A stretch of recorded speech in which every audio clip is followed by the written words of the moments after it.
My name is Helena Carter. I'm 36 years old, and I used to be a military linguist, though that title never meant much to my father. He called what I did translator tricks, said it with that familiar mix of contempt and dismissal, like I was a child pretending at war. I hadn't seen him in years, not since he blamed me for a mission failure that wasn't mine, not since he let them suspend my clearance and took credit for my silence. But there he was, seated just 5 chairs down in the Pentagon war room, surrounded by stars and ribbons, still proud, still certain he knew best. I had no intention of speaking that day. I was only brought in as a quiet consultant. No uniform, no rank, just a woman with a strange set of ears. The room buzzed with tension. On the wall behind us, live satellite footage played in sharp detail. Borderline movements in Helmand province, radio intercepts in Pashto, coded transmissions writing broken Farsi syntax. Nothing clear, everything urgent. General Matthews entered late, coat crisp, eyes scanning. He didn't greet anyone, didn't nod. He took a seat at the head of the table and opened his folder in silence. Then he looked up. "I need to verify something," he said. His voice carried, not because it was loud, but because everyone knew better than to interrupt him. And then, he switched languages. Not to Arabic, not to Pashto, not even Farsi. He spoke Dari, and not the kind found in textbooks. It was tribal, rooted. A dialect I hadn't heard since a woman in a village near Ghazni whispered it to me after pulling shrapnel from her son's leg. The words dropped into the room like weights. Baradar, Marg az Qatar Miayad. Brother, death comes from danger. Nobody spoke. Not the analysts, not the techs. Not even the so-called regional experts. They looked around like the air had just changed color. I didn't flinch. I didn't look at anyone. I just answered. Calmly, clearly. Zinda mimanad agar gosh konad. He will live if he listens. There was a beat of silence. Then, too, General Matthews leaned back slowly. His eyes didn't leave mine. And then he said it, quiet, reverent, almost like confession. She is Aegis. No one moved. Even the HVAC seemed to stall. My father sat frozen, hands clenched on the table. The color drained from his face like someone had turned off a switch. I had spent years believing justice came loud, that it would roar, crash in with applause or fury. But no, it came in 5 words in Dari, and one look from a man who remembered what I'd once done in a forgotten war zone. The war room fell dead silent, and I finally breathed. They didn't call me in for protocol. They didn't call me because I wore the uniform anymore. They called me because someone remembered. Because in a place like this, where orders are barked and power sits in brass, there's still value in someone who listens for what isn't said. Years ago, I worked as a military linguist, stationed in Afghanistan. But linguist is a clean word. It doesn't capture what it really means to hear a dialect evolve mid-sentence, or to decode the weight behind a mother's silence when she won't say where her son went last night. They brought me in that day because of a series of botched translations, deadly ones, troop movements misinterpreted, a misread idiom that led to an airstrike in the wrong province, civilians lost, allies furious, fingers pointing everywhere. They needed someone who could tell the difference between a mistake and a lie, someone who wouldn't be noticed in a room full of medals. I was easy to overlook. No rank on my collar anymore, no shine on my boots. Just a plain gray blazer, notebook in hand, and a voice they'd forgotten still mattered. I didn't come back to clear my name. That desire had burned out long ago. I came back because I remembered what it felt like when someone listened too late. And General Matthews. He remembered me from Ankara, the summit where I translated one sentence that stopped 2 nations from launching. No headlines, no ceremony, just one night where silence didn't cost lives. He remembered, and he tested me. And I passed. Daniel was 22 when he deployed. Our father called him a Carter man now. Daniel didn't want to go yet. He told me in private, voice cracking like it did when we were kids. "I'm not ready, Hell." But our father pushed, said hesitation was cowardice, said he'd embarrassed the family long enough. Daniel signed the papers 2 days later. 6 months in, a roadside bomb, wrong location, wrong time. I read the debrief, saw the inconsistencies. I sent an internal memo suggesting command had missed an intercepted call. The memo disappeared, so did my access. My father said it outright. He wasn't strong enough. But I knew the truth. Daniel wasn't weak. He was unprepared. Because someone refused to listen. And I couldn't save him. I still see his face sometimes. Grinning, sunburned, squinting into the heat from behind his cracked sunglasses. He was supposed to be a medic. He was supposed to come home. I didn't forgive my father, not yet. But I stood there in that war room because if someone else's Daniel was about to walk into silence, I was going to make damn sure someone finally heard the truth. When other little girls were signing up for ballet, I was curled under my bed with a flashlight and a Dari grammar book I stole from my father's office. He never missed it. He rarely noticed anything I touched unless I'd broken it. I was 10 when I first heard Pashto on an old radio. I didn't know the words yet, but I knew what silence sounded like.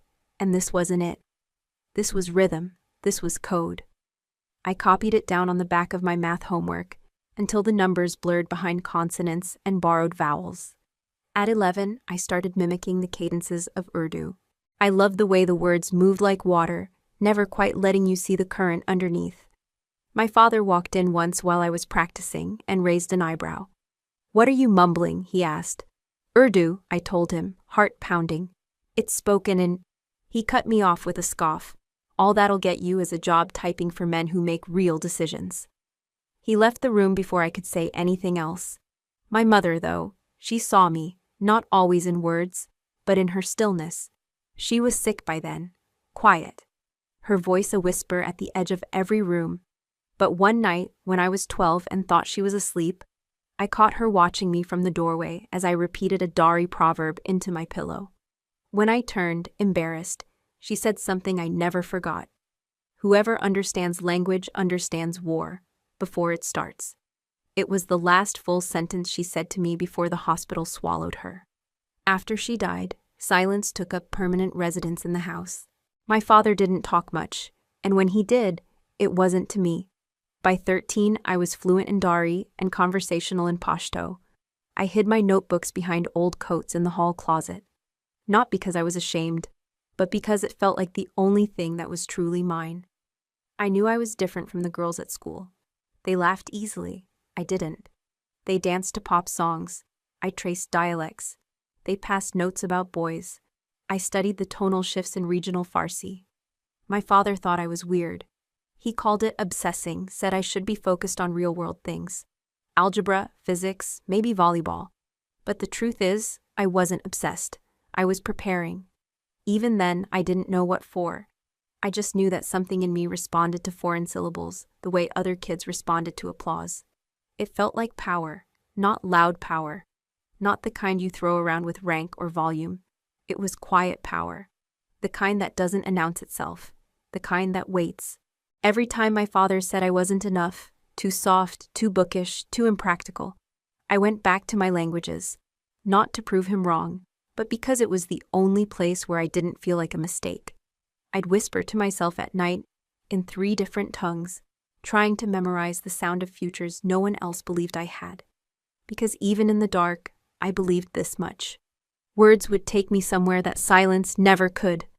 And one day, maybe, they'd bring me back. I was 24 the first time I found myself in a situation where my voice mattered more than a gun. It was a scorched afternoon in Kabul, the air thick with heat, dust, and tension. We were escorting a humanitarian convoy through a neighborhood that intelligence had marked as low risk. That phrase I would learn was as fragile as paper in wind. I was there as a linguist, attached to a Marine unit that didn't know what to do with me beyond handing me a headset and waving me to the back. Some called me mistranslator. Others didn't bother with names. We had stopped near a crowded market street. Open-air stalls, rusted tin rooftops, locals watching with a kind of passive curiosity that made me uneasy. That's when I saw the boy. He couldn't have been older than 10, barefoot. Dirt smudged across his face, holding something tight against his chest, something metallic. From the Humvee, it looked like a weapon. I saw the panic rise in the corporal's eyes. His rifle lifted. "Possible hostile, right flank," he shouted. Guns locked, breaths held. I didn't think. I reacted. Kaçak nist, bacha asked, I yelled, standing half exposed in the open street. He's not smuggling. He's a child. My voice cracked across the square. A few heads turned, locals, startled. But most importantly, the boy stopped. He froze in place and held up the object. A dented cooking pot. The Marines hesitated. A lieutenant ordered them to lower their weapons, slowly, like it hurt to do it. The kid blinked, then ran, vanishing between sand-colored walls. The situation diffused in under 20 seconds. Nobody spoke for a moment. Then someone muttered, "Jesus." I didn't get a thank you. There was no write-up, no commendation. Later, I heard one of the soldiers say, "Lucky guess." But it wasn't luck. I'd heard the dialect in the mother's scream from a nearby doorway, how she called out bacha in panic. I'd learned that word in a refugee tent from a woman whose sons were all under the age of 12. I had stored the rhythm, the weight of how she said it, for years. And in that moment, it came back to me like a reflex. The lieutenant filed a report that simply read, "No incident," but I knew what could have happened, what almost did. That night, back at base, I sat on the edge of my cot, still hearing the click of rifles, still seeing the look on that boy's face, how he didn't cry, didn't even flinch, just stood there, waiting for fate to decide what language it spoke. In that moment, I realized something. Translation wasn't about perfect grammar or fancy titles. It was about choosing the right word before someone else chose the wrong bullet. No one remembered that day, but I did. And that's when I started carrying a notebook not just for languages, but for names. The ones we might never know because someone didn't speak up fast enough. I wrote Basha on the first page, and I underlined it. Twice. The report came down on a Thursday. It was marked internal only, level 4 clearance. But I was looped in. At the time, I still had access, still had rank, still believed naively that the truth was enough. The operation had gone sideways in Kandahar, an intercepted message misread, a location confused with another village 15 kilometers south. What was supposed to be a strategic asset recovery turned into a blown cover, a firefight, and 3 men dead. It didn't take long for the brass to search for a scapegoat. The translation file, the one used to brief the team before deployment, had passed through 3 hands. Mine was the last. But it wasn't my version that went forward. I knew it the second I saw the phrasing. The nuance was off. The village name had been altered phonetically in a way I'd never use. I had flagged it in my notes, marked the discrepancy. But someone higher had cleared it anyway. That someone was my father. He had full authority to override translations within the Joint Intelligence Liaison Office. It was rare, but not unprecedented. I assumed he'd simply missed the edit. A mistake. One we could fix. Until I was called to the board. 5 officers in uniform, 2 advisors in suits. 1 long table. My father at the far end, in full dress blues.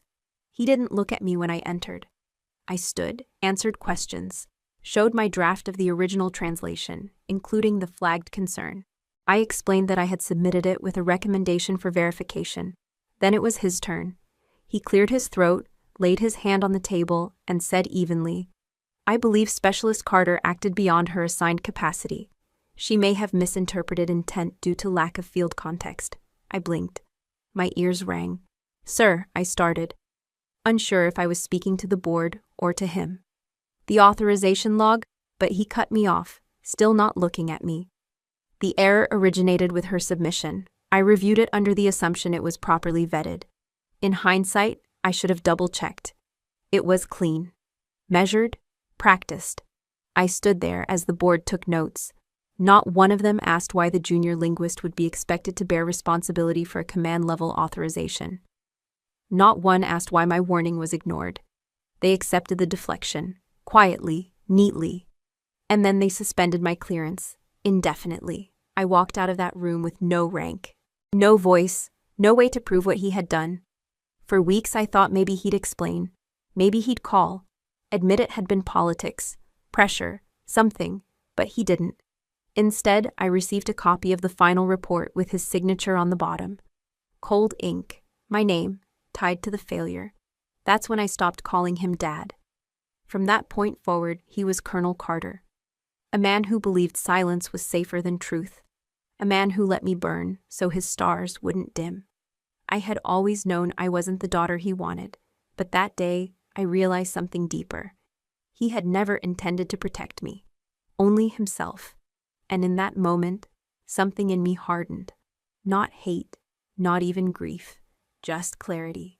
Because when a man will sacrifice his own blood to keep his record clean, you learn to stop bleeding for him. After the board hearing, after the silence, after the slow revocation of everything that once defined me, I disappeared.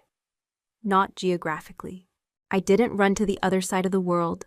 I stayed right here, just outside Arlington, in a rented basement unit that always smelled faintly of mildew and soap.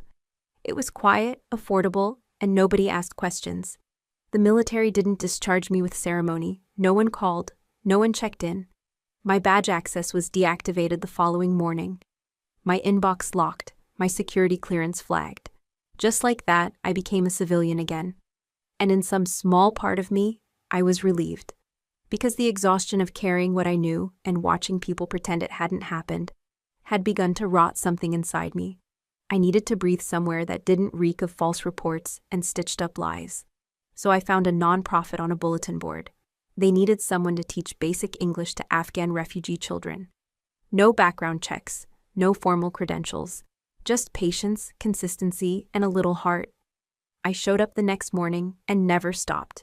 My classroom was a repurposed gym with flickering lights and folding chairs. I taught kids whose lives had been packed into plastic bags and flown across oceans. Most of them had lost a parent. Some had lost both. Some never spoke at all, just clutched their notebooks and stared out the window like they were still waiting for someone to arrive.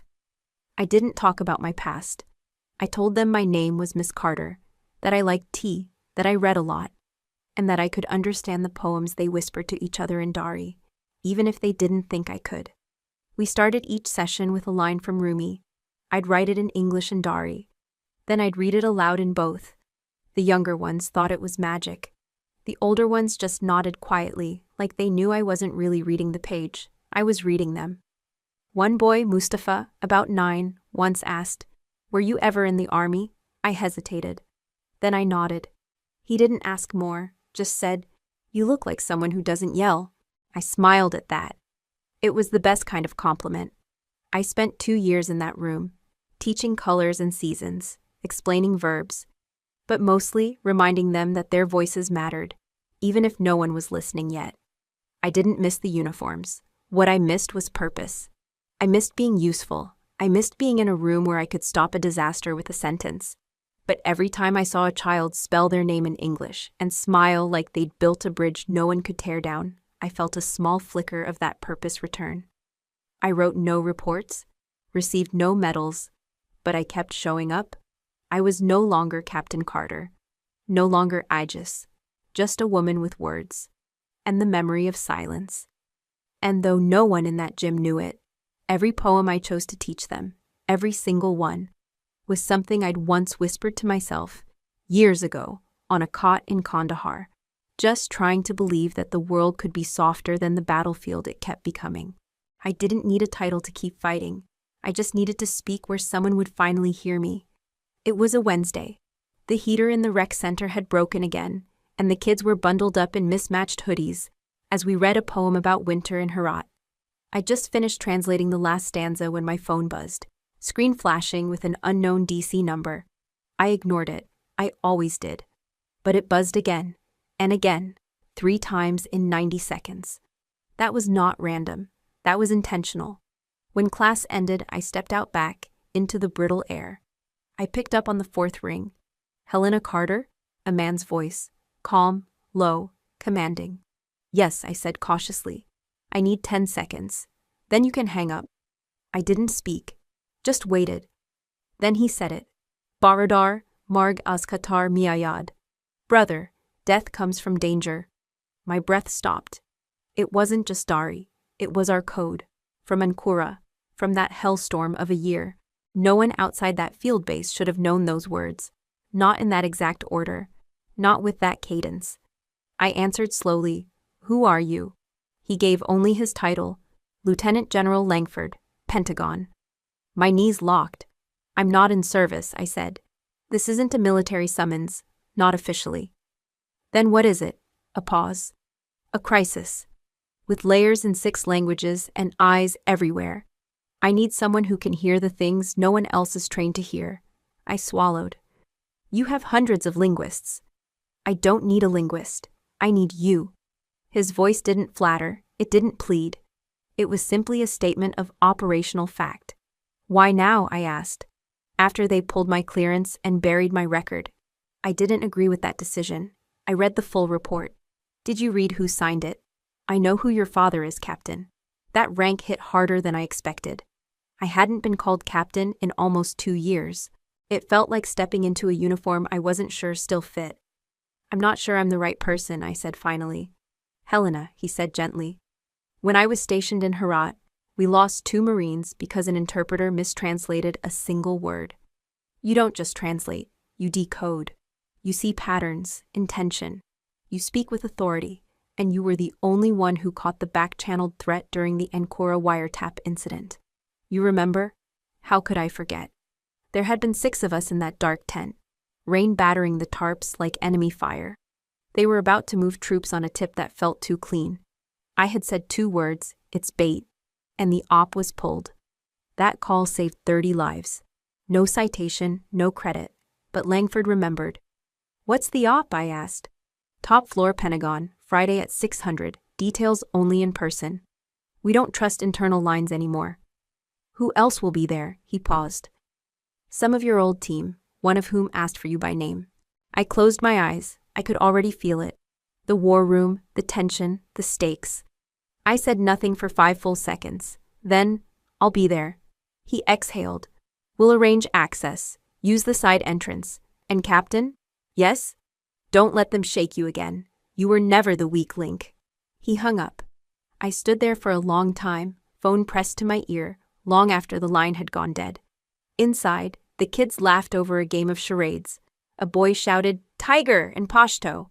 I turned back toward the door, but in my mind, I was already walking toward the Pentagon. I hadn't stepped inside the Pentagon since the day they took my badge, my access, my name off the roster. This time, I entered through the side gate, as instructed. No salute, no ID scan. Just a quiet nod from the officer who met me at the door and led me up 12 floors without a word. The elevator ride was long and silent, filled only with the dull hum of machinery and the heavier hum of memory. When the doors opened, I saw it. The war room. Circular, high ceilings. Walls lined with maps, live feeds, charts. Men and women in uniform, some seated, some pacing, some tapping tablets with eyes that hadn't slept. And at the far end, seated under a banner of 4 gold stars, was General Langford. But he wasn't the first person I noticed. That person was my father, Colonel Thomas Carter. He turned as if sensing my presence before I said a word. His posture didn't change, rigid, upright, every line of his uniform perfectly pressed. But his eyes? His eyes dimmed like a man watching a stain reappear on a white wall. I held his gaze, didn't blink. He looked away first. Langford stood and nodded at me. Captain Carter, seats here.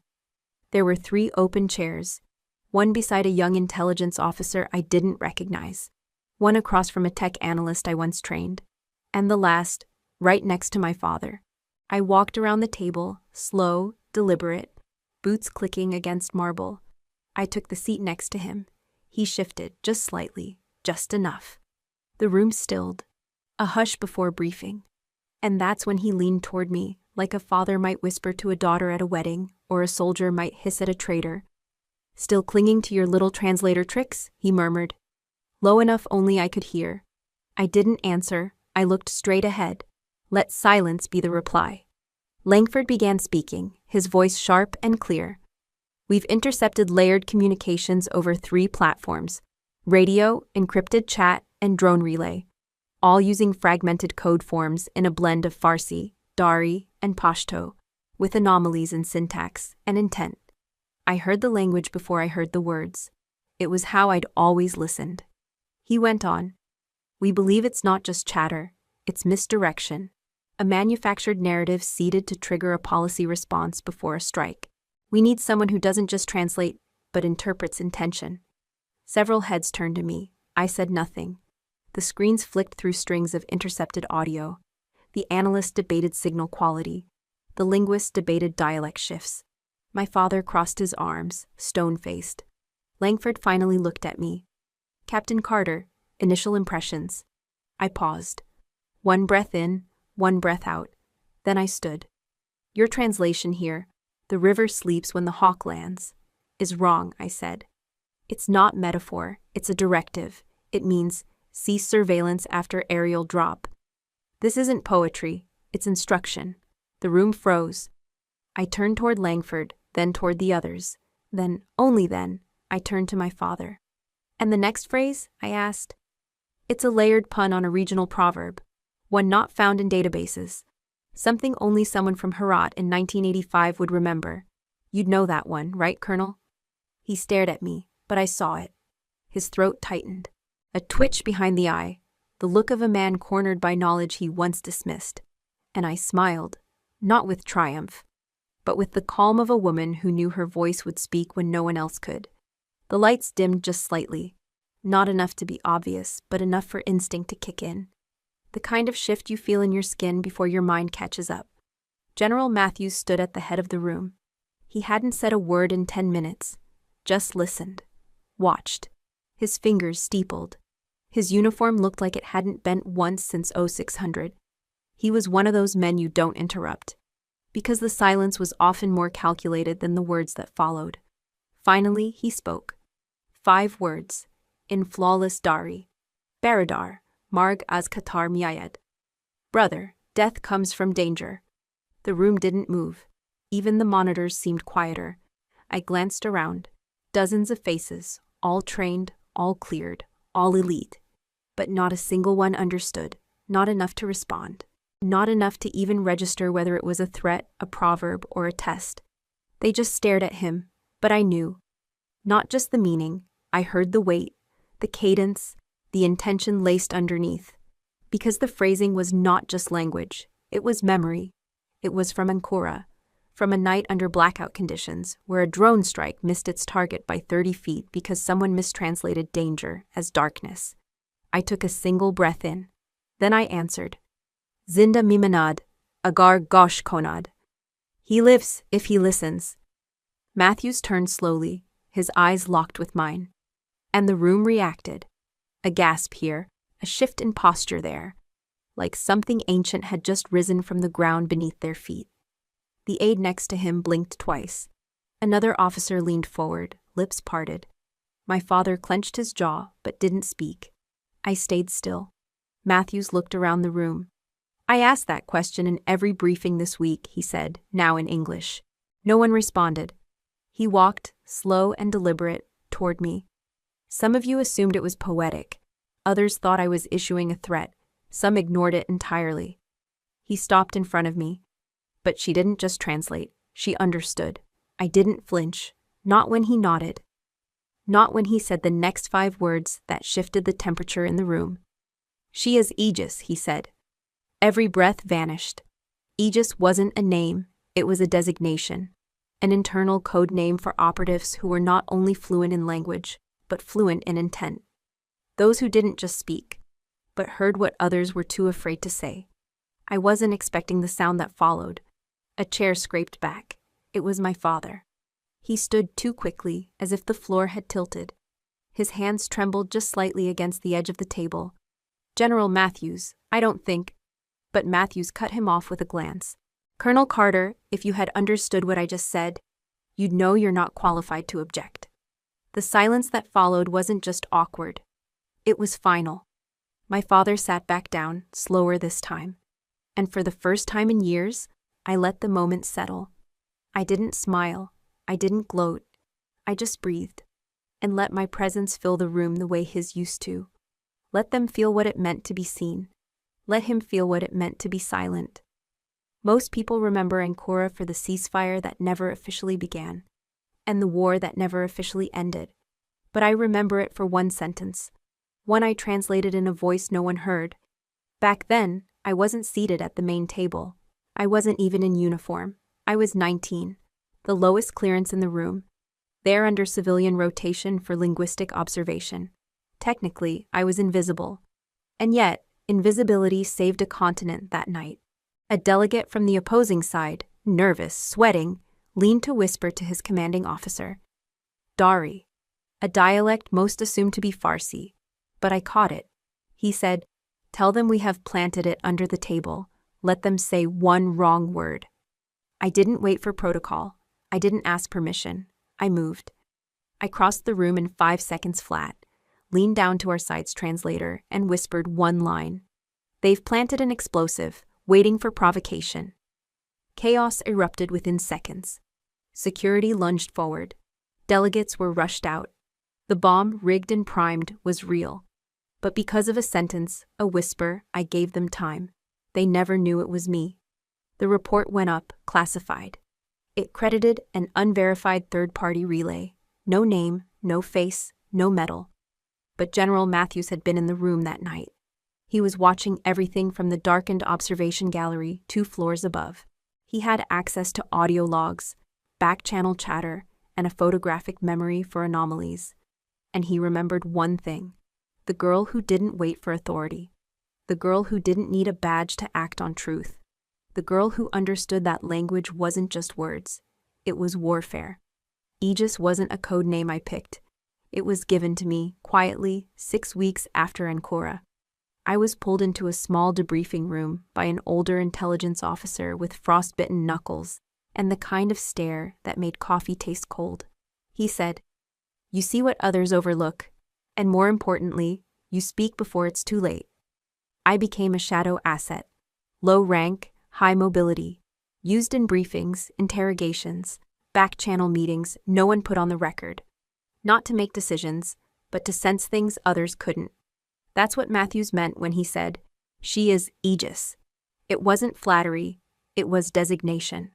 It meant I'd spent a decade guarding conversations that shaped drone policies, hostage returns, chemical trace recoveries, without ever appearing in a single group photo.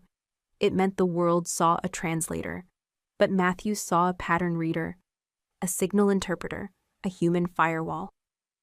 That day, in the war room, he didn't name me to give me power. He named me to remind them all that quiet does not mean absent. He knew only someone overlooked can truly see betrayal. Because we aren't distracted by praise or presence.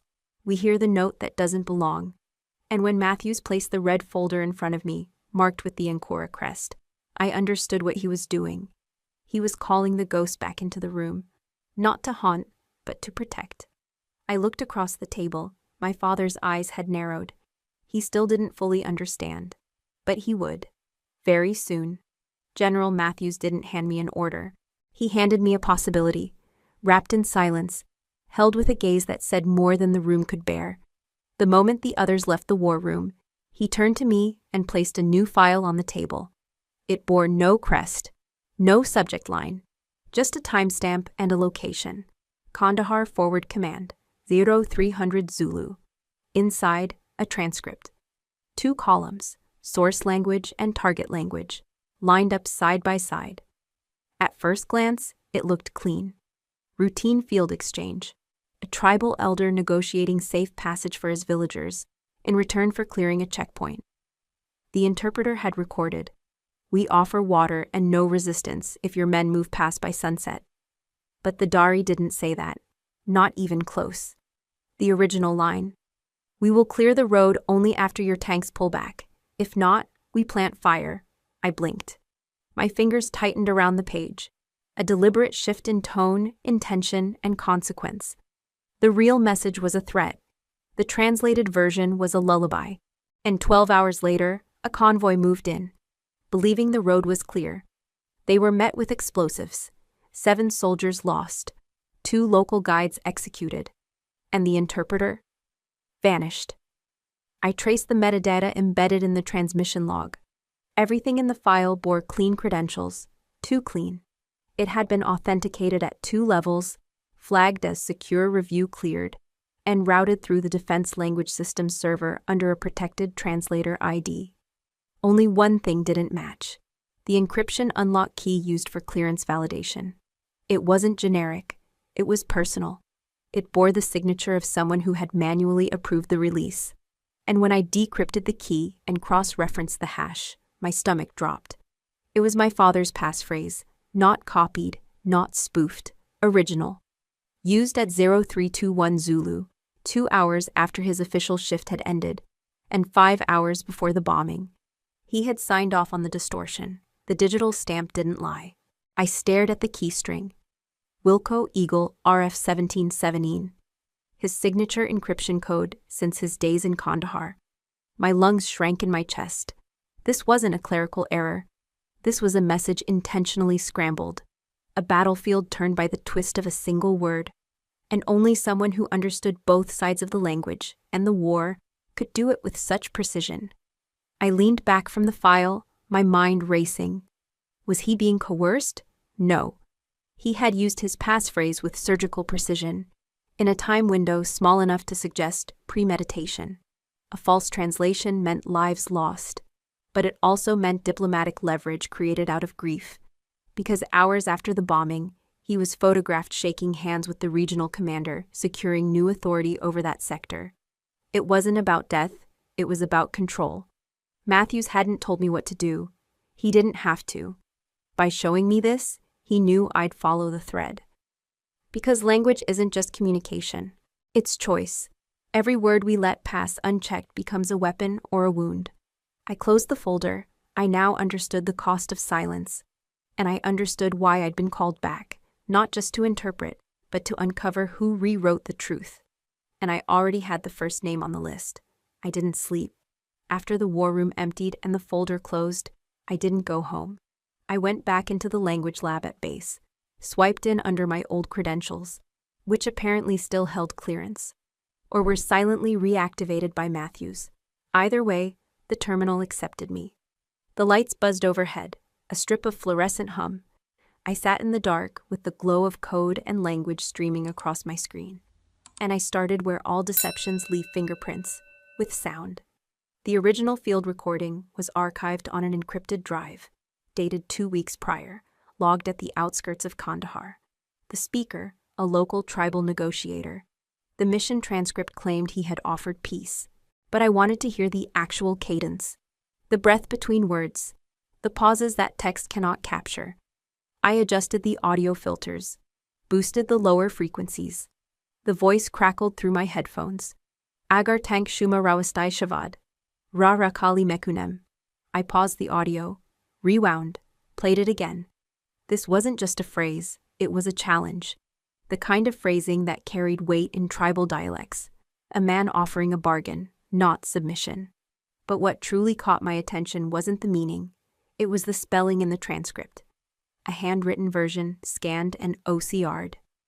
In the Dari word for withdraw, rawastay, I noticed an old orthographic pattern. The second consonant was marked with a diacritic rarely used after the Soviet withdrawal era. It wasn't modern spelling. It was textbook Dari from 1983. My heart tightened. I knew only one person who wrote that way. He was the one who taught me to write Dari when I was a child, tracing the curls of the script on yellow paper. He used to say, modernizing a language doesn't mean deleting its roots. It was his style, his hand. But there was more. I searched through older logs, then even older ones, back into the classified archives from Operation Sandwatch, my father's first deployment as an intelligence linguist. Every field report bore his seal. I ran a comparison between the orthography in the recent distorted transcript and the reports from 40 years ago. Matches. 11 out of 15 anomalies in the fake transcript matched his old phrasing patterns, anachronistic letter forms, phrasal structures no longer used in official training manuals. Like a musician who couldn't help but return to the same rhythm, I knew. He hadn't just approved the false translation, he had written it.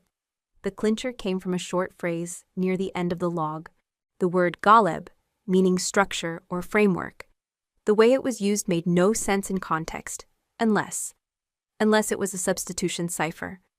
I remembered something from when I was 16. He'd shown me a basic code for embedding references into translations, using synonyms that only made sense when linked to certain operation codenames. Khalib, It was the name of his first classified op in Ghazni. He was hiding his authorship in plain sight. Not just fabricating reports, but signing them with old ghosts. I pulled off the headphones. The silence in the lab felt heavier now. I looked around. No one to witness the moment I understood that the man who raised me to respect language had used it as a weapon. He hadn't just betrayed me once in front of a council. He'd been doing it for decades. And this time, it had killed people. This time, I couldn't just be quiet. Not even for him. They say the dead speak only if we listen. I didn't mean to go looking for Daniel, not that night.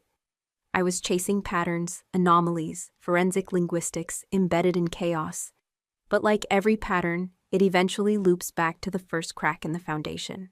The file was old, buried behind security protocols marked closed, extranet, unsynced. I almost skipped it. But the date stopped me cold. August 14th, 2020. The day my brother Daniel died. My hands hovered above the keys. I remembered the heat of that day, how my mother's picture fell from the wall when the knock came, how Dad didn't cry, how I never believed the official version. I opened the report. It was a situation brief, logged from a field post outside Lashkargah. A patrol unit had walked into a kill zone. The transcript said they'd been cleared to proceed, no threats detected. That wasn't right. Because I was the one who'd translated the radio chatter that morning. I remembered the voice on the other end, the tremble, the desperation. Nafarha ye tanha andar behrand. Tale nehaz shad. There are lone figures ahead. The area is trapped. I translated it within seconds. Flagged it as high threat. Sent it up the chain. But in the archive, my translation was gone. Replaced. The phrase now read, "No enemy presence confirmed. Area stable." I blinked. Opened the metadata. The document had been modified 12 minutes after my original submission, from an IP located at Joint Command HQ. Then I saw the embedded editor ID. It wasn't anonymized. It was my father's clearance signature. For a moment, I stopped breathing. There, plain as a confession, was the revised wording. A tone-neutral version that stripped the warning bare, sanitized it into nothing. And the time code? Just minutes before the unit moved. Daniel's unit. I searched for my original draft, my voice warning them away, but it had been wiped. My name wasn't even in the sender log. I wasn't just ignored. I was erased. I wanted to believe it was a mistake, that maybe he misread the tone, misunderstood urgency. But then I found the attached memo, hand-typed. Priority reassignment. Elevate Report 34B. Expedite movement. Maintain operational optics. Do not delay deployment based on soft reads. Soft reads, that's what he called it. A human voice begging for help. A sister decoding urgency through accent and breath and dialect. And to him, it was soft. He knew Daniel was in that patrol. He knew my warning came from the field. And still, he chose to bury it. For what? Optics? His promotion? A cleaner kill ratio on a weekly report? My brother died not because the enemy was clever. He died because our father wanted to look competent. That was the twist in my stomach I'd never been able to name. I remembered standing beside my father at the memorial, listening to him tell the chaplain, Daniel knew the risks. He died a soldier. Now I saw what he really meant. Daniel died for a soldier, the one who signed the death warrant and buried it in plain text. The rest of the night, I stared at that screen. There was no blood on it. Just glyphs, just letters. But I had never seen anything bleed so loud. I didn't cry. Instead, I pulled up every log from that week, every conversation, every field report, and I began building something I should have built a long time ago. A case for Daniel, because now I knew the truth. He didn't die in war. He was killed by family. There are moments in life where you feel yourself becoming irreversible. Not broken. Not angry, just changed. I walked through the Pentagon's side entrance at 0400. No ceremony, no escort. Just the low hum of fluorescent light and the weight of a flash drive pressing into my palm like a verdict. I wasn't wearing my uniform. I hadn't worn one in years. But I walked like I used to, measured, deliberate, unshaken. General Matthews was already waiting. His office was bare at this hour. No aides, no coffee. Just a single lamp illuminating a folder on his desk. My file. He didn't stand. He didn't speak right away. He just looked at me and nodded, as if he already knew. I sat across from him, not as an officer, not as a linguist, just as a daughter bringing the war home. I need to show you something, I said. I plugged the flash drive into his terminal and opened the encrypted report sequence. One by one, I laid it out. The original Dari transmission, my initial translation, the metadata log of edits, the memo altering the directive, the clearance ID attached to the override, the casualty list, Daniel's name circled in red. Matthews didn't interrupt. He watched every screen like he was watching a clock countdown. When I finished, I turned to him. You asked me to find out who changed the translations. I did. He leaned back in his chair. A breath left him. It wasn't surprise. It was confirmation. It was your father, he said. I nodded once. Then came the real question. His eyes met mine. What do you want to do with this? I had prepared for that. I don't want headlines, I said. I don't want a congressional hearing. I don't need revenge. I need history to stop forgetting people like Daniel. He sat with that. I leaned forward. You asked me to be precise. I am. So now I'm asking you. Do you want justice or scandal? It was a heavy ask. To go after a man like my father, decorated, respected, publicly untouchable, and do it quietly. No leaks, no optics, just consequences in the dark. Matthews didn't blink. He opened his drawer, took out a pad, and wrote something down. Then he picked up a red phone, one I'd only seen used in emergencies, and made a single call. I'm authorizing immediate review of personnel action under Title 10, Article 32. No media, no internal PR.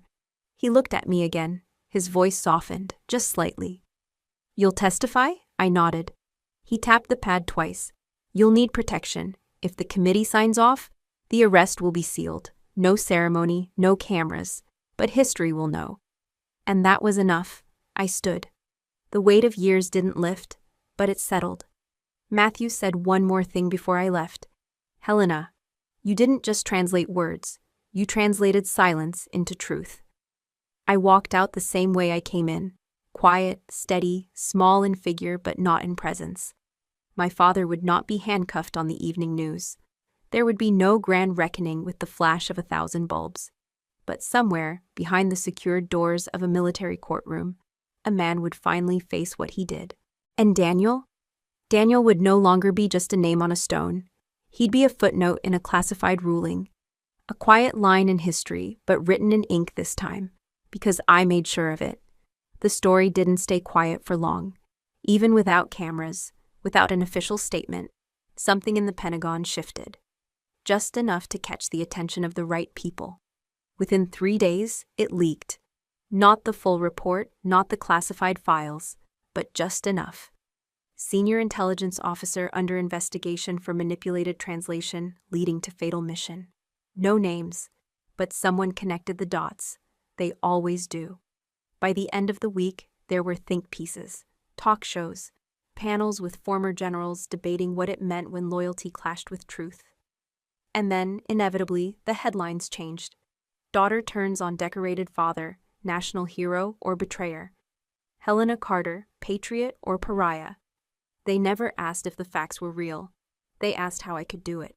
I ignored the cameras at first. I didn't owe anyone an explanation. But then a journalist cornered me outside a small Dari poetry workshop I was giving in D.C. She didn't shout. She asked it like it really mattered. Do you feel like you've shamed your father? I paused. The children inside were reciting a stanza from Rumi. Be like a tree and let the dead leaves drop. I looked her in the eye and answered calmly. If justice is disloyalty, then what is loyalty? She blinked, and for a moment I saw the story break in her mind. Not a scandal, a reckoning. But the country didn't see it that way. My inbox filled with hate mail. Traitor. Ungrateful daughter. You were nothing without your father. One message just said, Daniel should have died without you knowing. That would have been kinder. But there were others too. Quiet messages. Former translators. Gold Star families. One woman sent a photo of her husband's boots beside a folded flag. She wrote, Thank you for making someone answer. I printed that one. folded it into my wallet. General Matthews never said a word publicly, but his silence was its own kind of protection. He didn't let them bury me, and that meant more than applause. My brother Sam called me late one night. I hadn't heard from him in almost a year. "Did you know what it would cost you?" he asked. I was quiet for a moment. "Yes," he exhaled, then said, "I think Mom would have been proud." That was the first time I cried. Not for what I'd done, but for what it took to be seen clearly, not just as someone's daughter or someone's disgrace, but as a person who made a choice. And yes, it cost me everything polite society values. Image, comfort, family dinners where we pretend nothing ever went wrong. But what I gained? Clarity, not peace. That doesn't come easy, but clarity, the kind that no camera or reporter or headline can twist. So I kept teaching. I kept speaking only when it mattered. And when someone asked again on a podcast, with a soft voice and a genuine heart, "Do you regret it?" I said this: "If a lie is big enough, it becomes someone else's legacy. I just refuse to let my brother's name be part of one." The man who knocked on my door was taller than I remembered, thinner too, with eyes that had seen more desserts than years. He didn't give his name at first, just said, "I served with Daniel. I thought you might want to know something." I invited him in. The air outside was sharp with February chill, and the silence that followed him into my apartment felt heavier than his boots. He didn't sit. He paced a little, then stopped near my bookshelf, where I still kept a photo of Daniel in uniform, taken a month before he died. The man looked at it, then said, "He trusted you more than anyone. You know that, right?" I nodded, too stunned to speak. He continued, voice quiet, almost rehearsed. "There was this one time, we were outside Helmand. Some comms went dark, but Daniel wouldn't let us move. He said something was off, not with the enemy, with the orders." My stomach clenched. "He told me." The man rubbed his jaw like he still couldn't believe it. He said, "If I die out here, don't blame the gun. Something's broken behind the curtain." I sat down. I didn't trust my knees to keep me upright. "He didn't say your father's name," the man added, "but it was in the room." I stared at Daniel's face in the photo. It looked younger than I remembered. Eyes too clear, grin too certain. "Why didn't he tell me?" I asked, half to myself. "He didn't want to drag you into it," the man said. "He said you still believed in things he didn't." I felt something crack in my chest. Not grief, not shock, recognition. Daniel had known, maybe not everything, but enough. Enough to understand the lines being drawn, and the hands holding the chalk. I thought I'd been the first to suspect our father's betrayal. But Daniel, he'd smelled the rot before it had a name. And he'd gone into that last mission not just afraid of the enemy, but of what might be written above them in English. The man looked down at his hands, rough and scarred. I kept quiet because I thought, maybe it didn't matter. Maybe truth doesn't change a damn thing. He glanced up. "But watching what you did? It made me think maybe it does." He pulled something from his pocket. A coin. Military issue. Daniel's. "He left this with me," he said, "in case anything ever happened. I think it's yours now." I took it carefully. It was warm from his palm, cold everywhere else. The coin was scratched, the inscription faded, but I knew it. Latin, like the old academy code Daniel used to joke about. Veritas numquam perit, truth never dies. After he left, I held the coin in my fist and closed my eyes. For a long time, I said nothing. Then I whispered, "I'm sorry, Danny. You saw the fire before I even saw the smoke." It wasn't guilt I felt, not anymore. It was awe.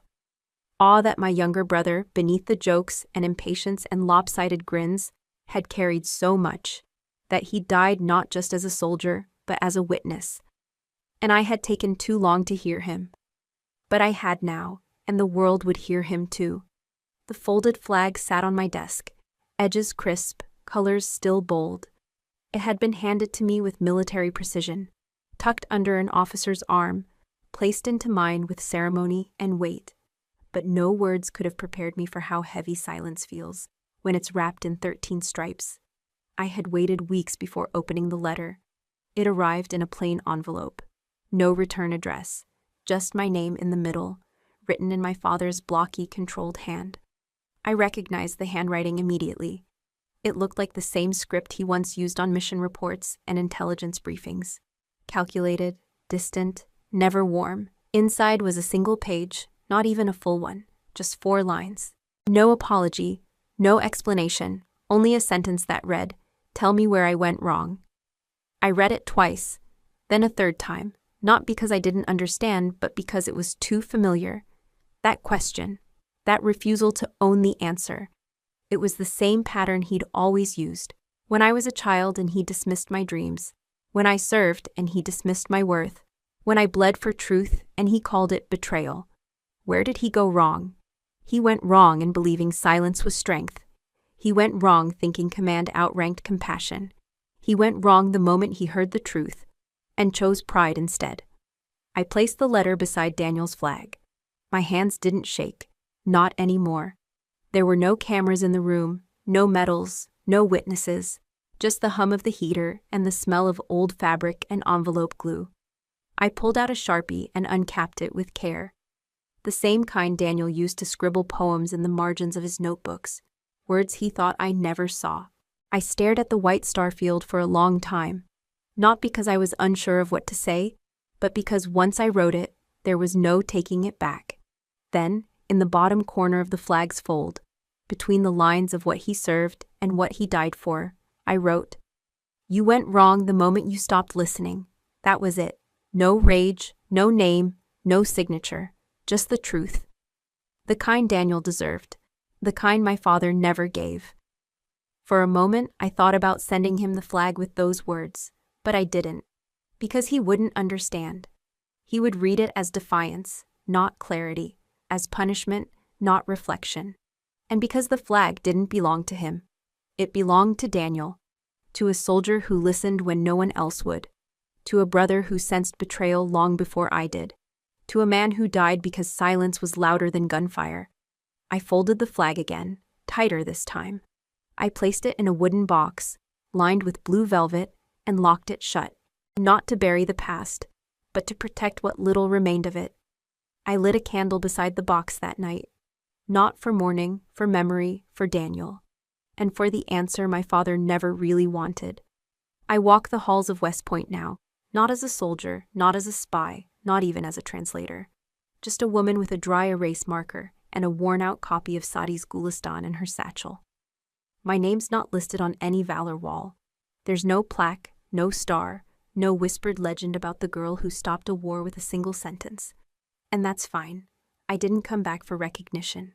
I came back to teach what was once dismissed as just language. Each morning, I open the door to room 317. It smells of dry ink and old paper. Cadets file in, their boots echoing on the tile, their eyes still heavy with sleep. Some carry the swagger of youth, others the quiet weight of legacy. They sit, arms crossed, brows furrowed. "Why are we learning this?" someone always asks. No one speaks Dari anymore. And I always answer the same way. Because understanding is the terrain, and terrain wins wars. I don't tell them about my father. I don't tell them about Daniel. But I do tell them this. When a word means both hope and trap, translation is not grammar, it's survival. They start listening more after that. They lean in when I explain how tone can change a tribal council's verdict, how a pause in a sentence might be the difference between a ceasefire and a drone strike, how a child's dialect in a village can tell you what war touched that soil last. Sometimes I write proverbs on the board. Zabani mardum, zabane koda ast. The language of the people is the language of God. They copy it slowly. I don't need them to memorize every verb form. I just want one of them, maybe the quiet girl in the second row, or the skeptical guy in the back, to remember that the world is never just black and white. It speaks in dialects, and it bleeds in miscommunication. Once, a young cadet raised his hand. He was nervous, his voice cracked a little. "Ma'am, were you ever deployed?" I nodded. "Did you ever, do anything that mattered?" I smiled, soft and slow. "There was a boy," I said, "barefoot in a market. He walked out from behind a fruit cart. A soldier raised his weapon, and I yelled one sentence. That's all." I didn't say more. I didn't need to. Because sometimes, the smallest translation is the loudest scream. After class, some of them linger. They ask about Afghan poetry, about the differences between Dari and Farsi, about what it feels like to speak a language no one expects you to know. They ask if I miss it, the real work. And I tell them, this is the real work, because one day you'll be in a room where everyone's shouting in English, and the quietest person will say one word, in Dari, and you'll be the only one who understands.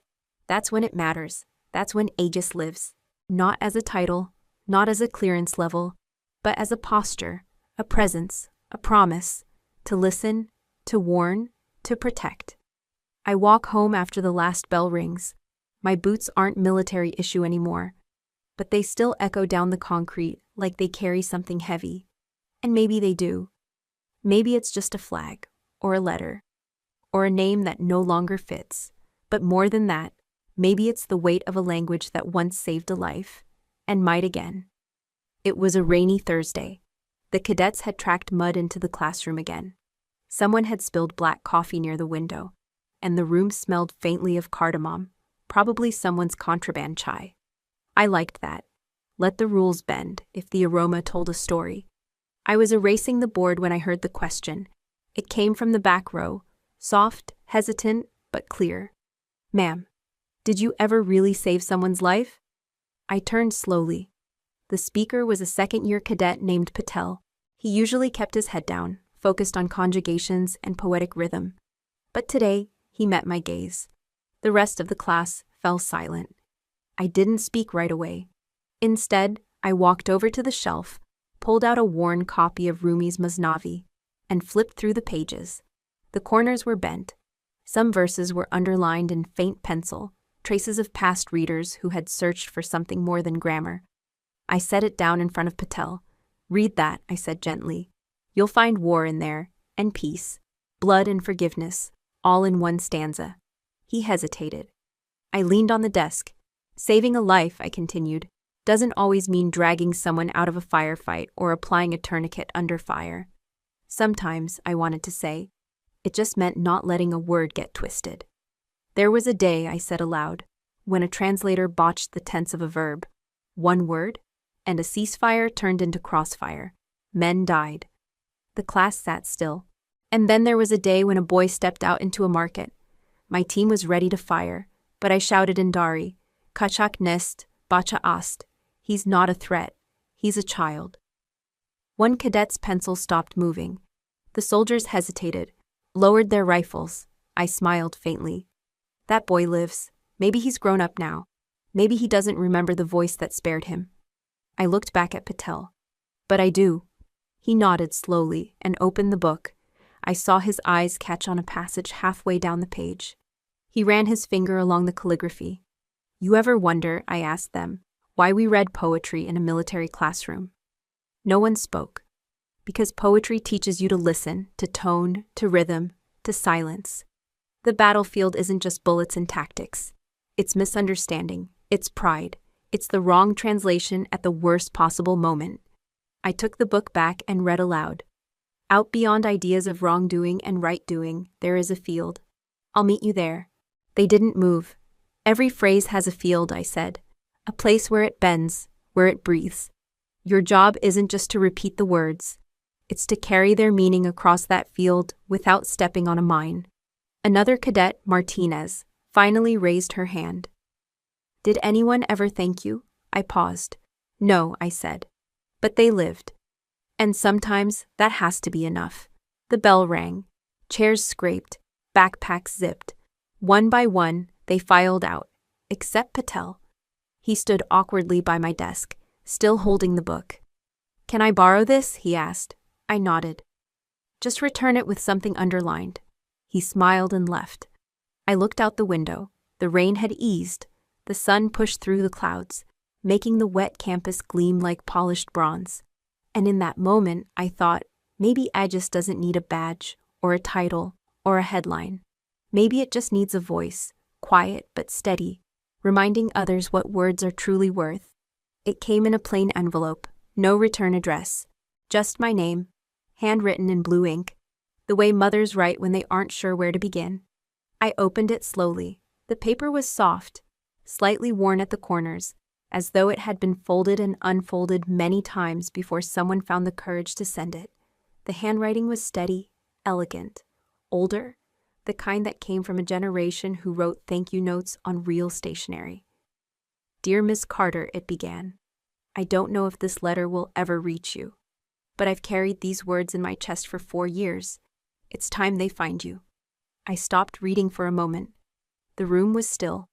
Only the hum of the West Point radiator filled the silence. My son, Elijah, served in the 54th Infantry, in a town I can't pronounce, on a day I try not to remember. His unit was moments from disaster. I knew the story before she finished the sentence. There was confusion. Orders relayed wrong. The commander misunderstood. And then, a voice, speaking Dari, clear, calm, unshaken. My eyes blurred. That voice saved them. I remembered that day. Dust in the air. A local shepherd had used a word with 2 meanings, Rafiq, friend or ally, or sometimes operative. It depended on tone. One word could bring a drone strike or stop one. I'm told the translator that day, you, corrected the phrasing just in time. A difference of 2 syllables. My son came home. Others didn't. I read the next line slowly. Elijah still carries the printed page you sent after. The original Dari line, and your note. When meaning matters, we speak with care. He keeps it in his wallet like a charm. I closed my eyes. He'd written back once. A short note. Thank you, ma'am. You gave us back sunrise. I didn't know what he meant at the time, but now I did. The letter went on. He doesn't talk about the war, but he talks about you, about the way your voice cut through chaos. He said it didn't sound loud, but it felt like stone, like something that couldn't be moved. I felt something shift inside me. Not pride, not grief, just stillness. He's in school now, studying languages. Says he wants to help people understand each other before it's too late. I don't know where he got that from, but I suspect. I owe you more than one thank you. My hands trembled. And then the final words. I hope you're well. I hope the world knows what you did. But even if they don't, know that one mother does. And always will. Sincerely, Joanne Mitchell. I sat there for a long time, the letter in my lap. My fingers curled around its edge. I wasn't crying from sadness. I wasn't crying from guilt or anger or memory. I cried because someone had heard me, because in a world of noise, of radio static and command bluffs, of fathers who never listened, of medals handed to the wrong people, one mother had understood a voice that didn't ask for thanks. I folded the letter and placed it beside Daniel's flag. For the first time, the 2 didn't feel like grief and duty. They felt like something I had almost forgotten how to name. Purpose. The memory comes when I least expect it. Not in silence, but in stillness. Under a sugar maple at the edge of the academy, where the leaves are beginning to shift from green to that startled flame of fall. I sit there after class, watching the cadets pass in pairs, notebooks under arms, futures not yet written in ink. And suddenly, he's there again. Daniel, 12 years old, elbows scabbed, kicking at the roots like the tree had wronged him. I'd just come home from my first deployment. He wanted to know everything. What was it like, he asked. I told him it was hot, that the food wasn't great, that there was sand in places sand shouldn't go. But he was smarter than that. No, I mean, why do you even learn Dari, Helena? You don't fight, you don't fly, what's the point? I hadn't answered him. I remember that now with a quiet ache. I'd shrugged, teased him about getting dirt on his socks, changed the subject. Back then, I didn't know how to explain something that wasn't loud enough to impress him. But I know now. I learned Dari not to translate menus or decode intercepted calls. I learned it because language is a doorway, and sometimes the key isn't words, but the willingness to understand what someone didn't say. I learned it because meaning is fragile, because peace is built on things no satellite can see. A glance, a breath, a phrase spoken one way and heard another. And because when chaos starts, it's rarely because someone didn't speak. It's because someone wasn't heard. Daniel didn't know he'd die young. He didn't know I'd spend years tracing meanings in mistranslations, unspoken intentions buried inside vowels. But he knew one thing. He knew I loved words more than I loved medals. He just didn't know they'd be all I had left. So here I sit, under a different tree, older, quieter, the kind of tired you don't sleep off, and I finally speak aloud the answer I never gave him. I learned Dari to hear what others pretend not to understand, because that's where betrayal hides, in the space between what was said and what was meant. The wall stands at attention even when no one else does. Marble doesn't flinch. It doesn't forget. Names cut into it hold more weight than some metals ever did. I wait until dusk, until the crowd thins, until silence settles like a folded flag. And then I walk forward, one step, then another. I run my fingers along the names, each one a breath that stopped too soon. Then I find his, Daniel Carter, 23, sergeant, loved comics and bad puns, couldn't whistle, still laughed louder than anyone in the family. I don't kneel, he'd have hated that. I just stand with my hand pressed to the stone and say, Beradar, Marg az Qatar, Miayad. Brother, death comes from danger. And then, softer, Zinda Mimanad, Agar Gosh Konad. He lives if he listens. It's the first time I believe he's listening.